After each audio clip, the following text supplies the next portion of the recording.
as we dive into the topic of hidden household toxins. If you're like me, you're looking to educate yourself and get a better understanding about the particles and pieces that we're letting live rent-free in our homes. So you're in the right place. But first, just a few housekeeping items. The Q&A feature is where you should leave any of the questions as soon as they come up for you. We have time reserved at the end with Dr. Carvlin, so we'll be able to answer them then. And if you have any questions about how to start the process of applying for naturopathic medical school, or if you have any other technical difficulties, please send those questions to info@aANMC.org so we can get those handled right away. And now it's my absolute pleasure to introduce our speaker today. She's a true leader in the field of naturopathic medicine, Dr. Katherine Carvlin. She practices naturopathic primary care in Seattle, Washington, and she specializes in something that's so crucial to our health today. That's getting to the root cause of those environmentally acquired illnesses. That can include a lot of complex things, which I'm sure you'll hear about, and a lot of those small things that we can take care of probably by the end of the day. And you can see her resume on the screen right now. And if that wasn't enough, she also serves as the president of the National Association of Environmental Medicine. So help me give a warm virtual welcome to our speaker, Dr. Katherine Carvlin. The floor is yours. Thank you. Thanks, Stephanie. Yeah, I'm really excited to be here. Like you were saying, I practice naturopathic medicine in Seattle, and I'm really passionate about sharing with my patients and really everyone about how toxins are in an environment and the simple steps that we can do to reduce our exposures that can have a big lasting impact on reducing our risk for developing chronic illness. So just some disclosures first here. This webinar is for educational purposes only. It's not intended to provide medical advice, and there's no CE eligible for today's webinar. I don't have any financial or non-financial conflicts of interest to disclose. And these are my opinions and research and don't reflect any position by the AANMC. All right, so today we're going to be talking about common toxins in our home, why they pose a problem to our health. Well, I'll give some broader context into why it matters, really the lack of oversight from government agencies, especially in the United States, and then some more information about how toxins can contribute to chronic illness. Then I'll talk about the naturopathic approach to toxins in the home and how to reduce our exposures. And then I have a case to share as well. All right, so environmentally driven diseases are on the rise. I've listed some examples here of connections between specific toxins and the health issues that they are related to. So for example, BPA or bisphenol A is a plastic, a type of plastic compound. It's found in other plastics and canned foods. It's been correlated with obesity. Pesticides like Roundup have been linked with cancer. Cadmium in cigarette smoke, for example, is associated with breast cancer risk. The charred compounds made from charred foods, which are called polycyclic aromatic hydrocarbons, are linked with cancer. There's toxic metals, for example, mercury in fish, which is linked to Alzheimer's and other neurological diseases. Our makeup, exposure to phthalates, a compound in makeup commonly, is associated with diabetes. Persistent organic pollutants is a big class of toxic compounds, and some of them, a subgroup called PFAS, are on non-stick pans. Those have been linked to infertility, among many other conditions. And then EMFs, or electromagnetic frequencies from Wi-Fi, for example, have been linked with chronic fatigue. So every day, the United States imports about 45 million pounds of synthetic chemicals. And really, for the vast majority, over 85% of those types of chemicals in our commerce, there's zero safety data. The United States government doesn't need to approve products before ingredients go on the market. And the burden of identifying and determining safety is really up to the companies. So the safety data isn't reviewed by any US government agency before a product can go onto the market. And in the United States, we have only banned 11 ingredients, whereas in the EU, there have been over 1,300 that have been banned. So we have a more of a burden on us and commerce and industry to evaluate toxins and make sure we choose healthier options. So as far as our house goes, there's about 45 toxic chemicals found in our house dust.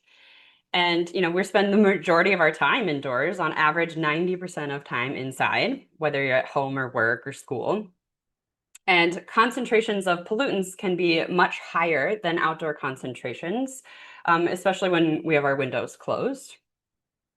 And, so it's like we have all this higher exposure, and then at the same time, we've have all this research that says 70 to 90% of all disease has an environmental component to it. So if we can reduce our exposures, we can reduce our risk of developing chronic illness. So there's a myriad of toxins that can be found in our home. Here are the main classes of them, right? So we have mold, which is a microbial toxin, or they make toxins, and that can be really in any room in our home, from our kitchen, mostly, kitchens, bathrooms, attics and basements. But, if a roof leaks, it can really go anywhere. Plastics, we have got like phthalates, BPA, polyvinyl chloride. All these compounds are in our personal care products, our food packaging, canned food items, and canned water or beverages, in the pipes inside our house, and then water bottles, of course. Pesticides in our food and, maybe our garage for outside use. We have toxic metals, which are in canned foods, cookware, electronics. Flame retardants, which are really in our clothing and furniture. The perfluorinated compounds, like the PFAS I was talking about, is in a nonstick pans, waterproof clothing, and then interestingly, also in microwave popcorn bags. Dioxins and PCBs, these are old compounds that have been mostly banned and kind of not used so much anymore, but they don't degrade in our environment, and so they were in old electronic products, and they've gotten into our water and food supply. Radon is a carcinogenic radioactive gas that's in granite rocks in the soil, and it's it is the second leading cause of lung cancer in the United States. Parabens, which are in cleaning and personal care products, sometimes even in our medications. We have fragrances also in our personal care products and cleaning supplies. There are over 3,500 chemicals that are considered a fragrance, and they don't have to be disclosed, and they can be combined with other chemicals like phthalates to prolong their scent, so you can have perfume that lasts all day long. And that's just another toxin in our home and environments. We have volatile organic compounds and solvents like paints and paint thinners, varnishes, cigarette smoke. We have formaldehyde, which is usually in furniture glues. And then, of course, the electromagnetic frequencies, the EMFs from Wi-Fi, your router, your cell phone, your smartwatch, your earbuds, your Bluetooth earbuds. All of those things can generate the EMFs. So toxins really can impact our health. We mostly see the mechanism as inflammation and oxidative stress. And really fundamentally, that leads to dysfunction in every body system, even at the cellular level. Our mitochondria, our energy powerhouses, are damaged by these toxins. And then if your cell doesn't have enough energy, every single cell in your body can be impacted, and then that can have downstream effects on, your hormones, your immune system, your nervous system, ranging from, mood to muscle spasms, for example, your heart, your lungs, your digestive system, your reproductive organs, and your skin. So really every body system can be impacted. So I feel that naturopathic medicine really shines in the field of environmental health because our philosophical principles. First, do no harm, the healing power of nature, treat the whole person, identify and treat the root cause, doctor as teacher, and prevention. So instead of bouncing from specialist to specialist and chasing symptoms, we really need to look for the root causes. And naturopathic medicine honors our body's innate wisdom to heal, and it gives us tools for lifelong wellness. And really, that's the bottom line, right? That reducing environmental toxin exposure and enhancing toxin elimination from our body is one of our foundations of preventative medicine. And it's really optimizing the body, removing these obstacles so that the body can perform as it's intended. So the naturopathic approach to reducing toxins in our home and our daily life, we want to identify our total load. So ask questions for your patients. I'm always looking to find out what are their potential exposures. And then once we find out what those exposures are, we want to reduce them and find healthier options.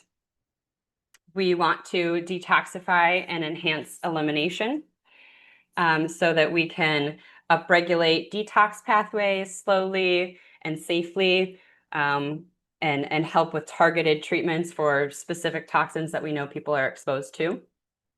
Then we can restore damaged systems by addressing patient complaints directly, and then build resilience. We want lifelong avoidance to avoid potential future issues from these exposures. So the top 10 ways to reduce toxins in the home, we're exposed to so many toxins every day, but there are easy and simple ways to reduce your exposures.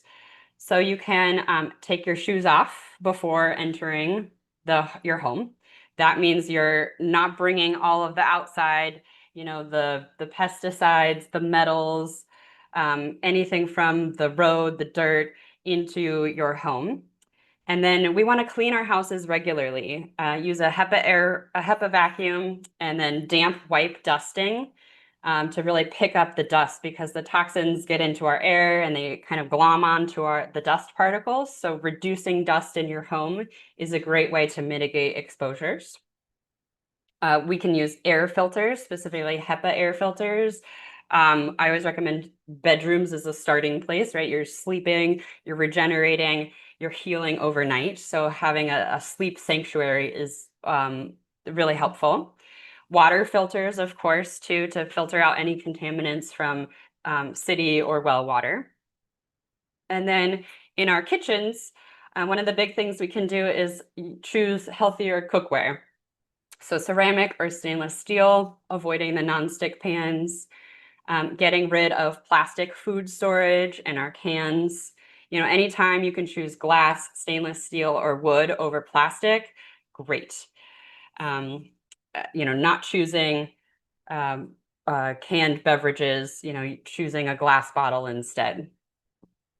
And then we can do our own research. There are apps and databases out there now to find healthier alternatives to personal care products and cleaning supplies.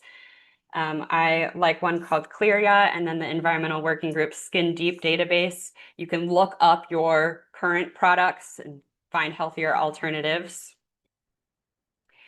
And then you can use these tools when you're replacing, as you run out of your mascara or your dish soap or your laundry detergent. You can say, oh, what is a healthier option?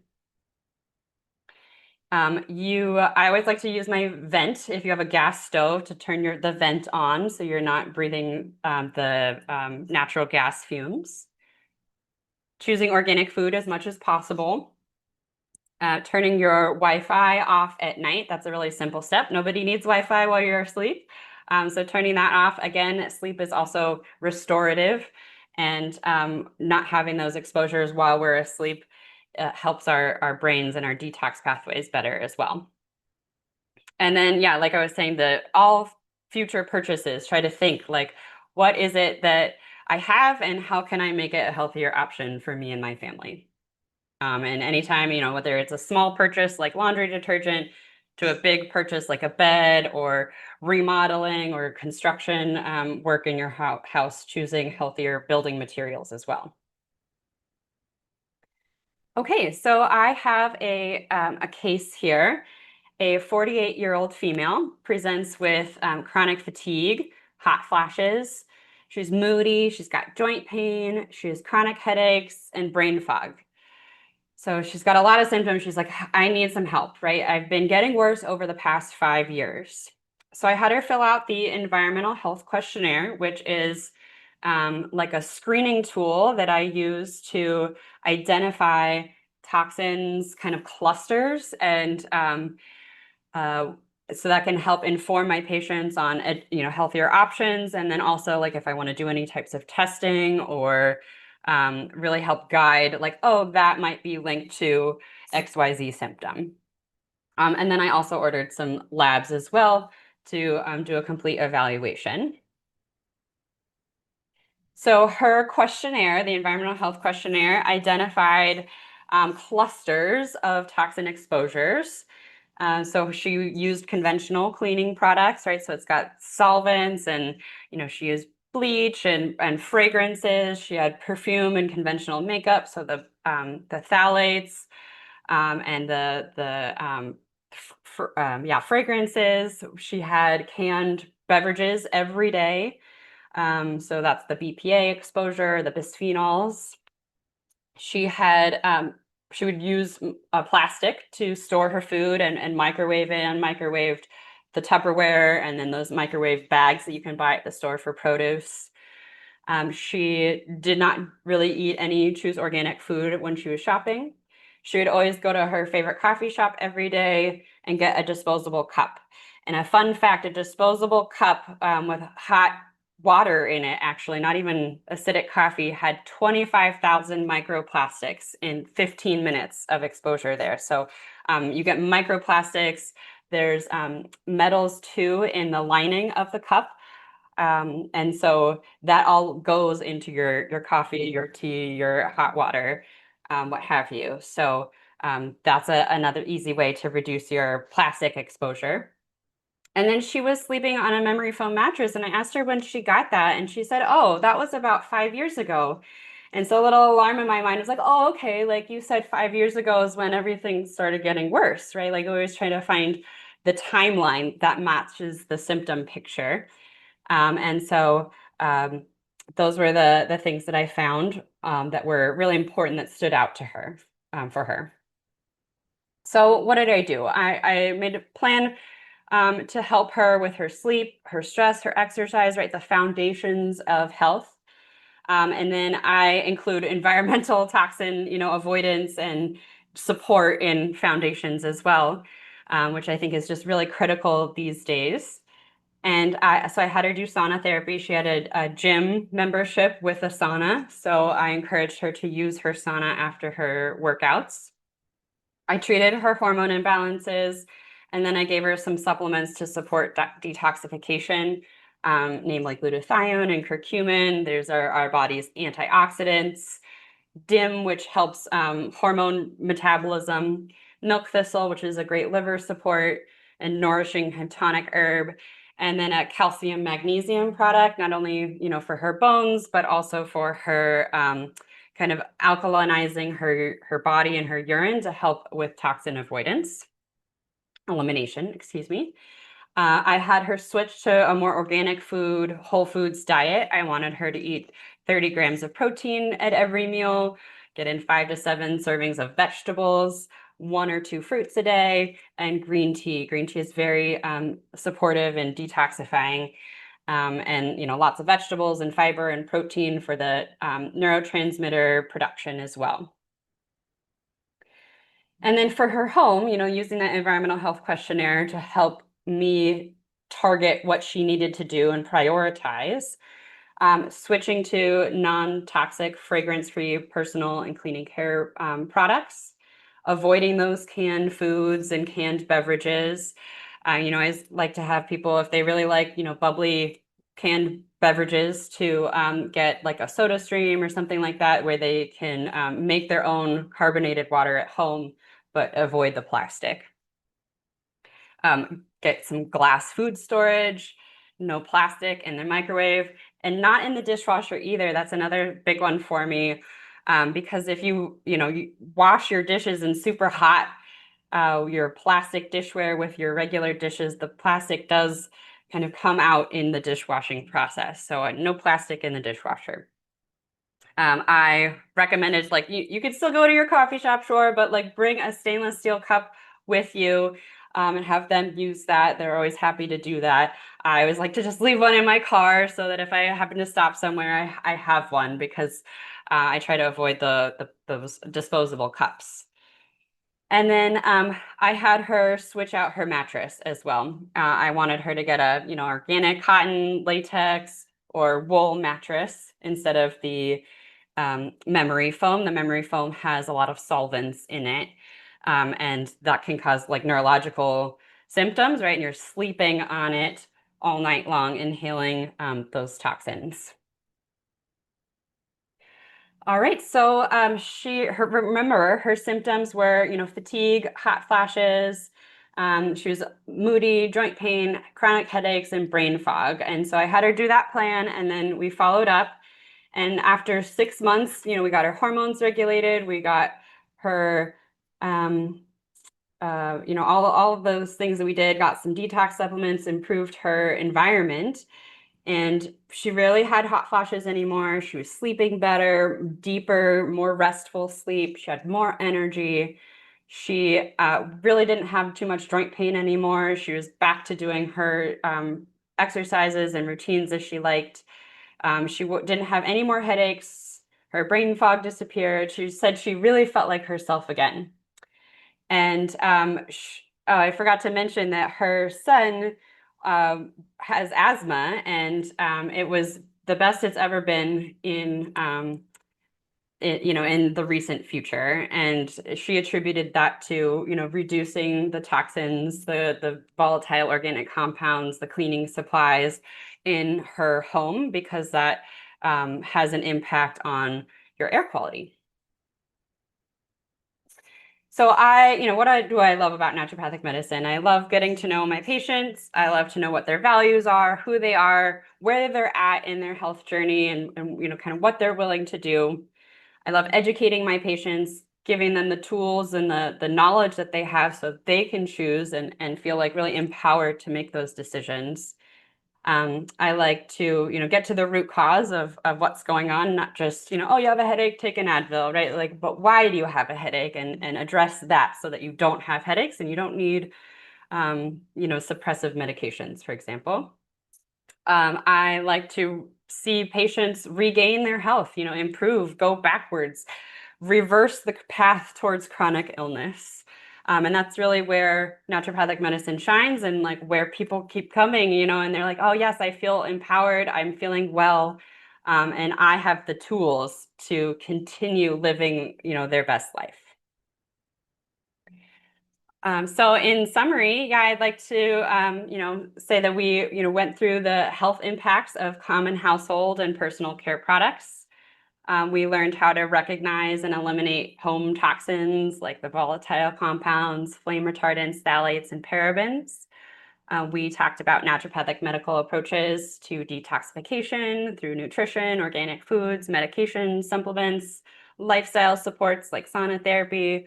And then we had our case to really illustrate all of that, and the success, and in just relatively short time, right? Like someone that's been feeling not great for 5 years, in 6 months can really make a drastic change. So yeah, I'd like to thank you all.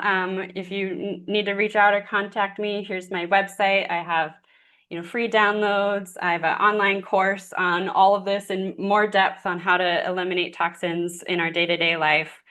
And I see patients in the state of Washington, in person or telemedicine. And then, of course, I'm the current president of the Naturopathic Association of Environmental Medicine, and that's their website right there, envmedicine.org. They have the environmental health questionnaire that I talked about with my case.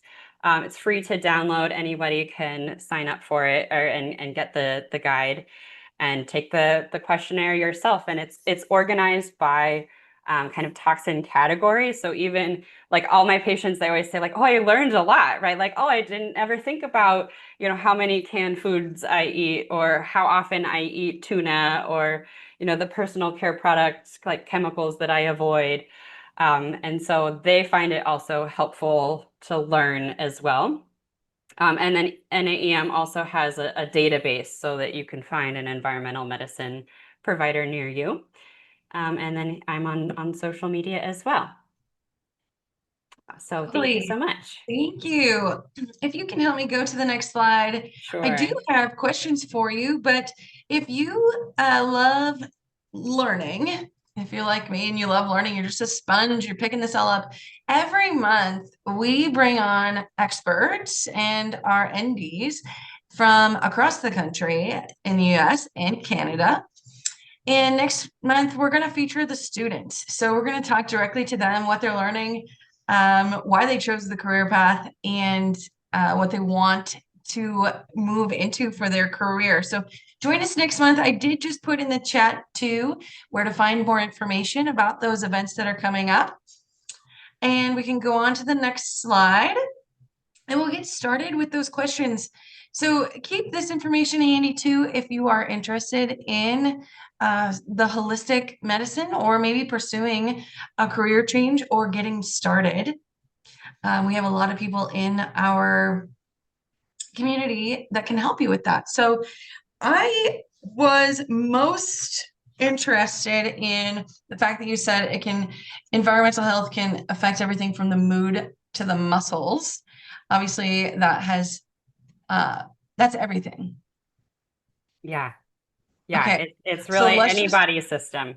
let's just put that right in there. I want to know why you became so interested in environmental medicine.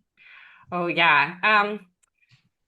Oh gosh, I mean, I guess I would say it started all in college when I went on a trip to Ecuador and worked on an organic farm and really saw the connection between, our environment and our health and taking care of the soil and the ecosystem and it really came back passionate about nutrition, which is, then I went on to do my nutrition degree and had naturopathic doctors teaching me there. And then I was like, oh, I didn't know about naturopathic medicine until I did that program. And then I was like, that's the kind of doctor, I want to be that person. I want more than just nutrition. I want to do lab orders and more testing and get to the root of things for people and go beyond dietary support. And so then I landed up here at Bastyr in Seattle. Okay, I think that's a pretty normal story, right? We always get back over here. I want to do more. Can you speak to the total load of toxicity?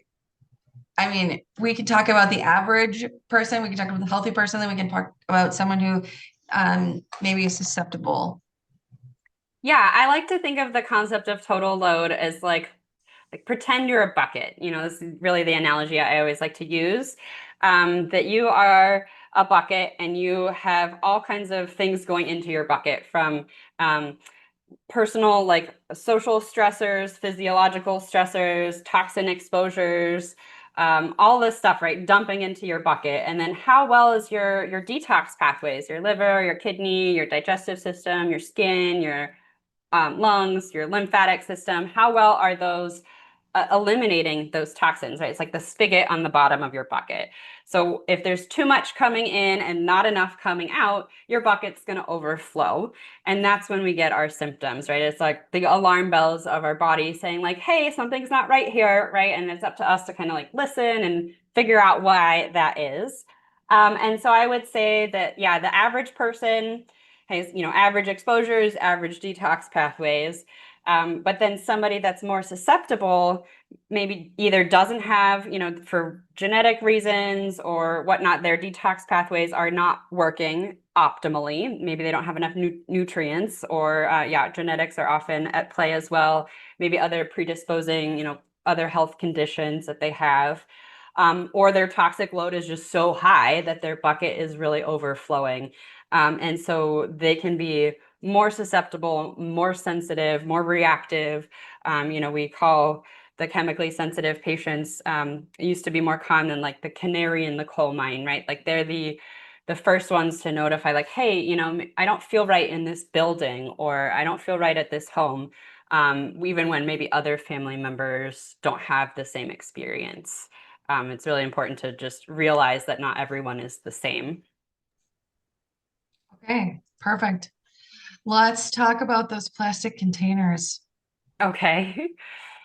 What Hey, about are them? they ever good? Uh, Or should we just be skipping them from the beginning? Can we as use them much as possible, for one time and then we just dispose of them? Help. yeah. Plastic. Yeah, so plastic is not great. It's not great for us. It's not great for our environment, right? It all ends up as little microplastics in our oceans, in our soil, in our water.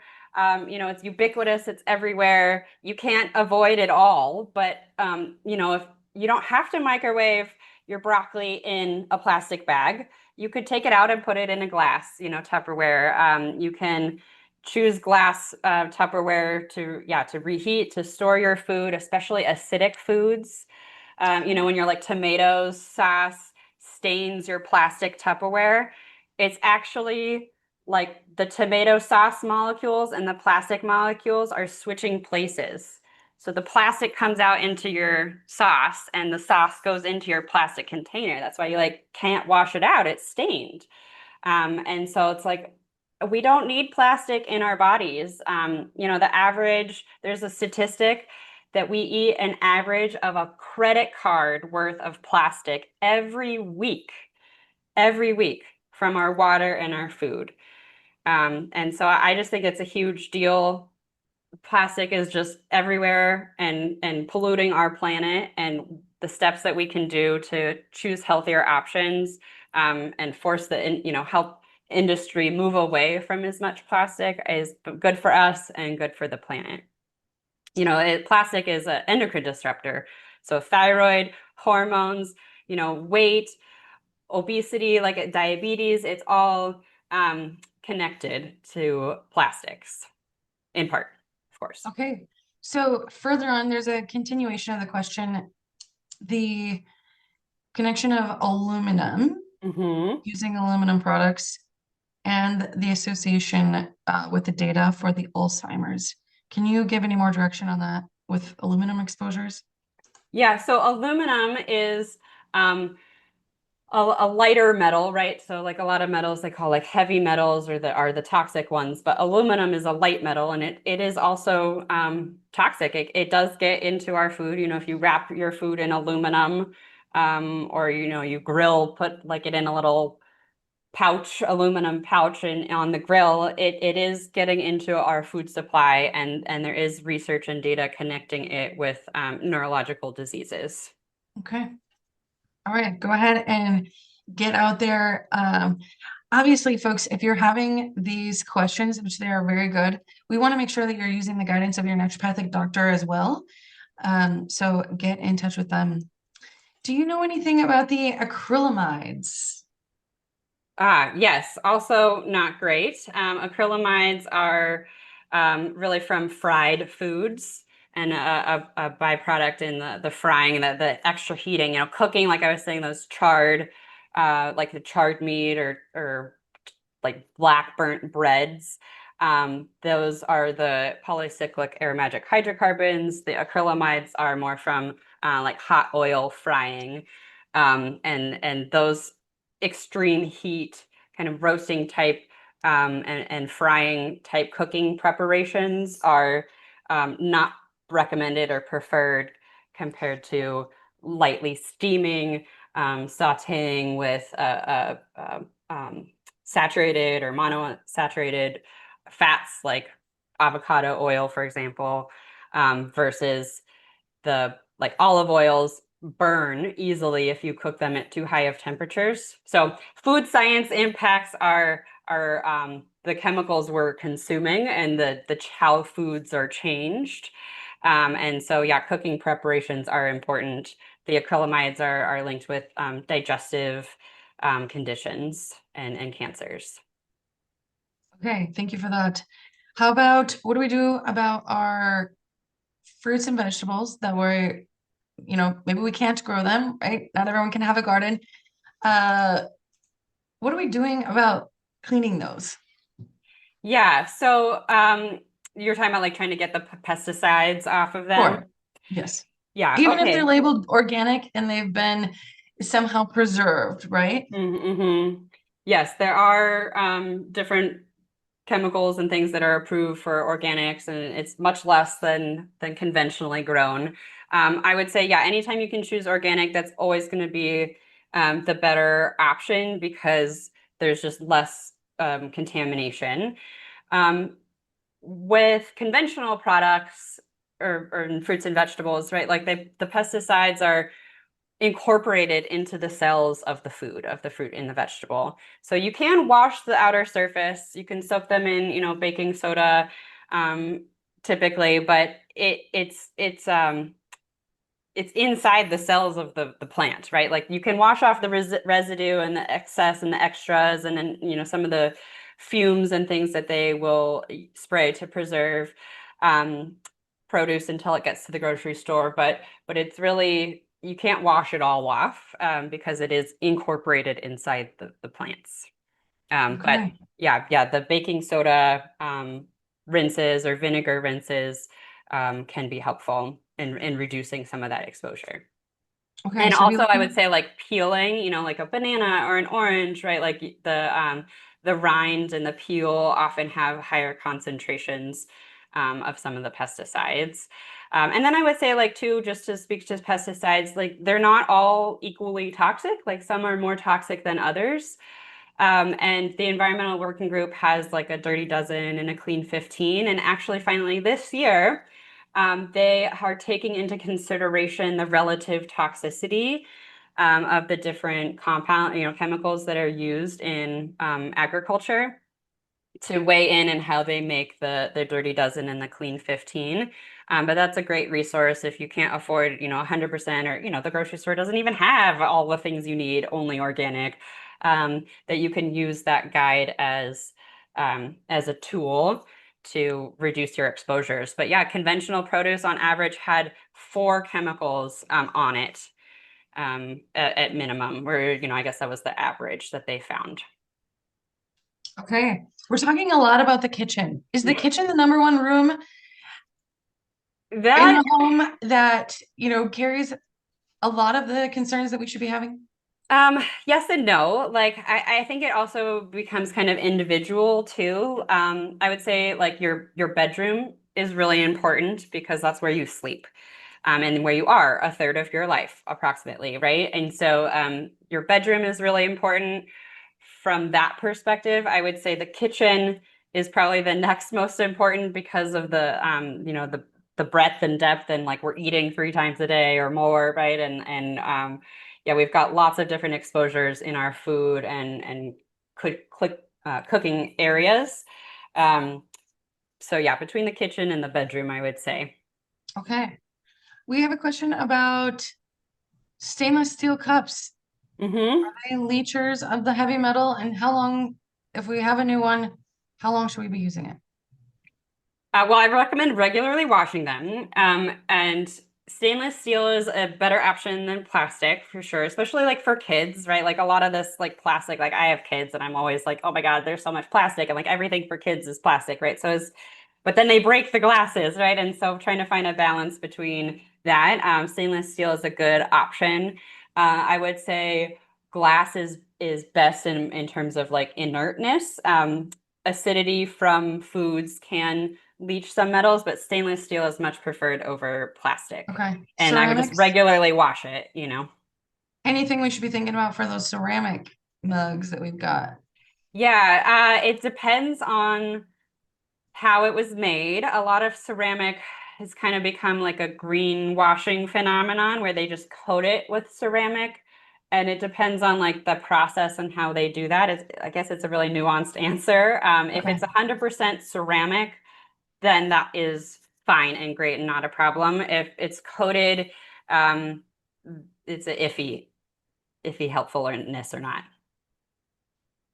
Okay. A couple more. Air quality. Can we Yeah. just go buy an air quality checker?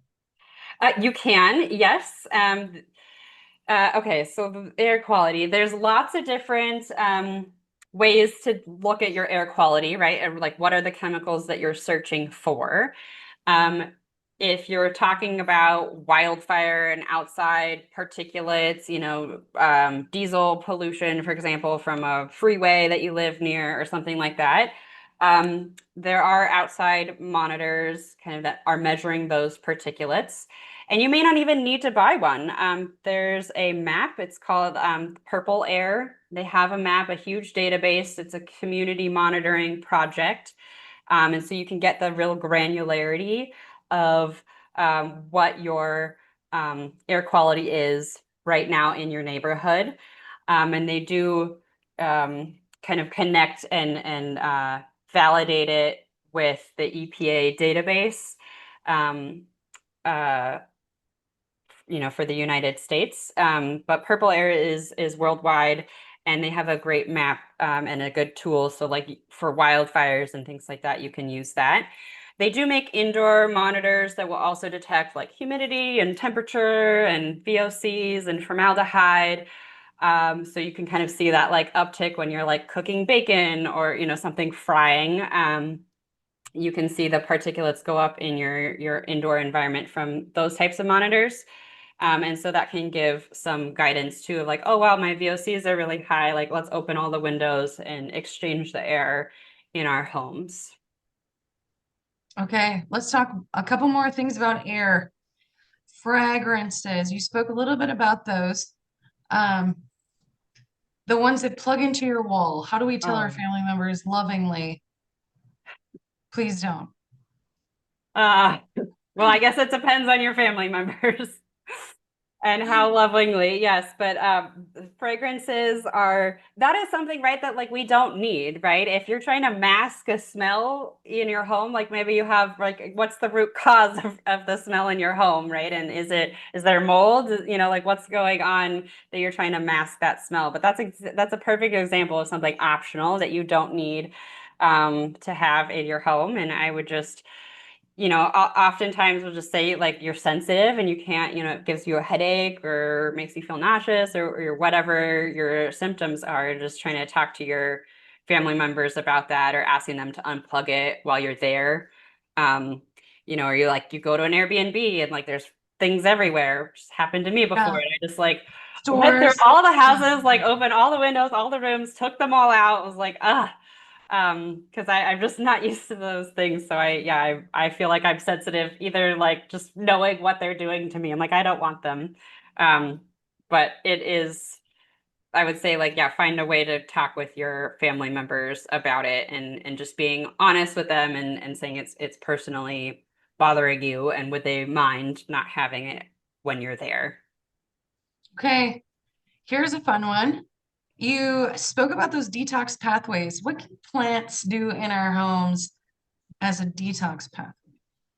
Yeah, so plants are great for cleaning our air. NASA has a guide of all the different plants that they've studied to help clean air.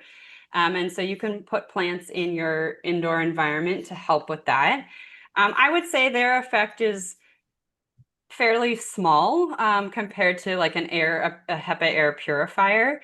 And then I would also caution that plants are breeding grounds for mold, right? Like the soil, that's getting damp and watered and staying wet for like all week long, all the time, you can get the mold growing. And so some people can be really sensitive in that way. But the plants in your indoor environment are great for your immune system, your psychology. It looks nice, right? They kind of feel good in your home. And then they do have some of those cleaning powers as well. Some of the select plants that do clean our air. Okay. You spoke a lot about nutrition. Why does that play such a large role? I mean, down to the recommendation for the protein amount. Oh, okay. The protein amount, yeah, was more for my patient. She's perimenopausal, she's on hormones, like had mood stuff, mood symptoms. So her getting protein helps balance your blood sugar. Protein is made of amino acids, which your body uses to make neurotransmitters, like neurotransmitters in our brain that affect our mood. So for her, it was really about like, yeah, blood sugar regulation and neurotransmitter support, muscle mass, physical body composition, strengthening exercises as well to help her, protect her bones and her metabolism as she ages and goes through menopause. But beyond protein, I mean, like plants have so many chemicals and phytonutrients that are critical and very helpful for our kind of defenses against the oxidative damage from toxins, lots of antioxidants. And different colors kind of support different body systems. We have nutrients, of course, the vitamins and minerals in foods to help all of our biochemistry, cycles of the biochemistry pathways, not only making those neurotransmitters, but kind of controlling all of our body functions and making sure our cells are operating optimally. So it's a foundation of our health. We can't do a whole lot without a strong nutritional foundation. Okay, you've given us a lot of places to go look. Obviously, the self test is a really great place to start. We had a great question come in about how do we find the cooking devices? So we talked about the microwave. We said, don't use it for a lot of things. The air fryers, good, bad, marginal, same thing, called something different? It's a qualified yes. I would say with the cookware, stainless steel or the 100% ceramic options for the pots and pans. Air fryers can be lined with the perfluorinated compounds, and then the metal grate thing can have different chemicals on it as well. So there are resources online. Can I recommend a one Sure. website? There's one called it's a woman kind of researcher, Mamavation, and she has a list of for example, air fryers. If you're really trying to get into some specialty cookware options, there's research out there on how to choose products that have been tested and Okay. which ones are better than others. Yeah, I mean, that could go straight down to the oven, right? Yes, yeah, Yeah, yes, exactly. even the bigger ones. Do essential oils play an effective role in reducing environmental toxins? Um, Using them. Ask your physician. yeah, there's not to my knowledge. I guess I would say like the one caveat would maybe be in terms of mold and like bacteria, like microbial toxin exposure, that they could have some marginal benefit in mitigating, um, yeah, living organisms. They don't, to my knowledge, like detoxify or eliminate pull through. You really need a filter. A HEPA air filter is the best media type, and it has to be rated for the size of your room. It has to have a Okay. carbon filter, the more carbon, the better. But it's dependent on the air passing through the filter, right? So you have to have it on kind of high or, make sure it's circulating. It's not right next to an open window that's just pulling air through the filter from outside, right? You want to clean your indoor air, and a HEPA filter is the best way to do that. Um, Aside from, opening air, getting in outside air, of course, not during a wildfire, and find ways to reduce your like exposures from building materials and furniture and things like that. Okay, lovely. So for the last couple of minutes, we have a couple more questions coming in. Can you toggle back to the slide of the top 10 things to do? Let's give one more look at this. So if you have a question that you are looking at, please go ahead and drop that in the Q&A so we can spend the last couple of minutes. We talked about the children. We talked about our plastic cups. Tell me about how pets can affect the homes and the toxins that we should be thinking about or aware of.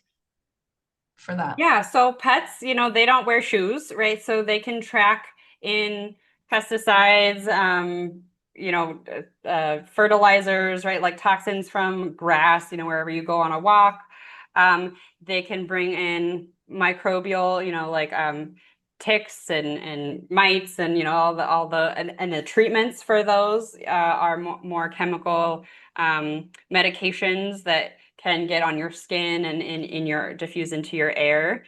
And so, yeah, finding a holistic veterinarian, making sure you're grooming your pets regularly, making sure they're clean, is a good way. And then I would say also like their dander, like pet hair can be allergenic and carry more of those toxins, just something else for other toxins in your air to glom onto. So the vacuuming, the dusting, air filters are even more important. Washing your bed sheets regularly, ideally not letting your pets sleep in your bed with you, especially if you're allergic.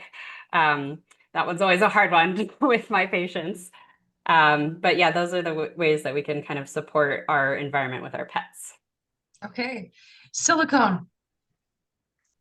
Silicone, yeah, silicone can be a healthier option. It has to be again, just like the ceramic, like 100% silicone. A lot of companies now will just kind of like coat it, and it's not the full depth and thickness of the muffin container things or whatever that you're using.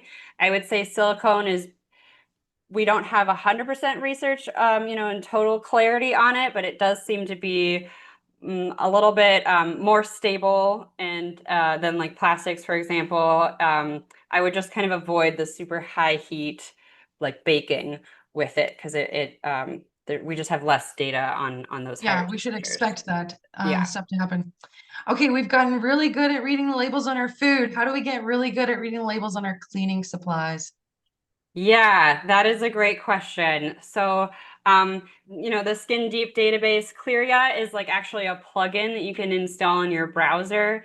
And so you can put in your products on there. Anything that says fragrance, like toss it in the trash can. Like I was saying, they don't have to disclose what they are. Any fragrance is like several chemicals plus phthalates. So I would definitely watch out for that. Anything that has the word paraben in there. You can, look and see on the bottle if it's like, oh, it's avoiding phthalates and parabens and fragrances and things like that. Then you're like, okay, it's at least better than some of the other options. But I like to use these databases to look up my products and then find healthier options. Okay, let's toggle ahead to your contact. And we're mindful of time, so we only have a couple more minutes left. Any last advice you might give for someone who wants to follow in your footsteps as Oh, an ND focusing on environmental medicine? yeah, do it. We'd love to have you. We need more NDs. The world needs us, and the like-minded people can really make a difference. We can, choose with our the ways we spend our money and the products that we buy, but we need more educators, more doctors out there that know how to look at the whole person and can listen to their story, take the time to do that, and then empower them with treatments, natural and lifestyle techniques to have healthy lifestyles, healthy families, healthy homes, healthier environment. Okay, I love it. Thank you to everyone for joining us. Make sure to take a screenshot of the contact information and go take that EHQ. Let us know on social media if you took it. You can always find us at the THEAANMC. And then we've got a lot of resources on our website too. So we hope to see you around. Everyone will be getting the recording information. And then that's the way you can review those slides. I learned a lot today. I learned I need to be a little bit more mindful in a couple different areas. And I'm certain that I can do it thanks to your help, Dr. Carvlin. Thank you. We'll see everyone next time.